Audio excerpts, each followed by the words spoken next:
2, 3, Teletubbies! Mais qu'ils sont mignons, ces petits trucs bizarres avec des antennes sur la tête qui ont bercé les enfants dans les années 90. Mais connais-tu la véritable histoire qui se cache derrière ces terrifiantes créatures? D'abord, dès sa sortie en Pologne, ce programme a créé une véritable polémique de la part du gouvernement conservateur qui s'est interrogé sur le fait que Tinky Winky porte un sac à main, ce qui constituerait d'après eux une incitation à l'homosexualité. Mais d'autres comprirent que quand ces créatures se gavent de Tubby Toast, ceux-ci consommeraient en réalité des extasies, d'où l'apparition de l'aspirateur Nono qui aspire les enfants qui ont fait des bêtises, qui serait en réalité la représentation d'un bad trip.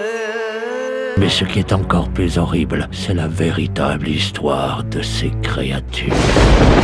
En effet, sa créatrice Anne Wood s'est inspirée de petits enfants vivant dans un hôpital psychiatrique en Bulgarie. Hôpital psychiatrique appelé Laland Sanitarium. On raconte donc que les enfants internés dans cet hôpital souffraient de malformations du visage. Ils seraient morts dans d'atroces souffrances.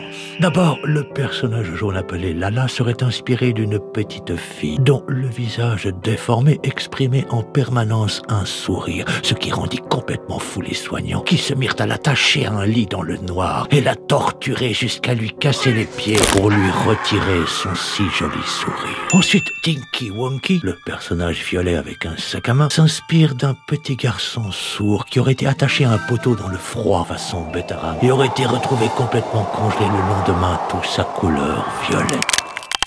Dipsy est inspiré d'une petite fille qui souffrait d'un traumatisme qui la poussait à vomir en permanence, d'où sa couleur verte. Quant à Paulina, le personnage rouge, celui-ci serait inspiré d'une petite fille très frileuse qui passait tout son temps à dormir devant la cheminée, jusqu'au jour où les soignants ivres-morts l'auraient confondu avec une bûche et l'auraient jetée dans la cheminée. Et c'est en réussissant à tirer la gamine des flammes qu'ils ont découvert qu'elle était totalement rouge.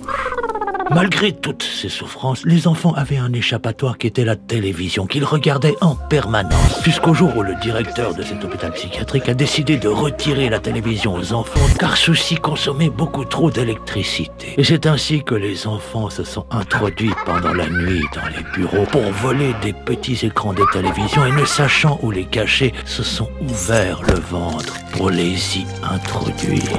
Et ce n'est que le lendemain matin qu'on a retrouvé leur petit corps éventré, baignant dans une marée de sang.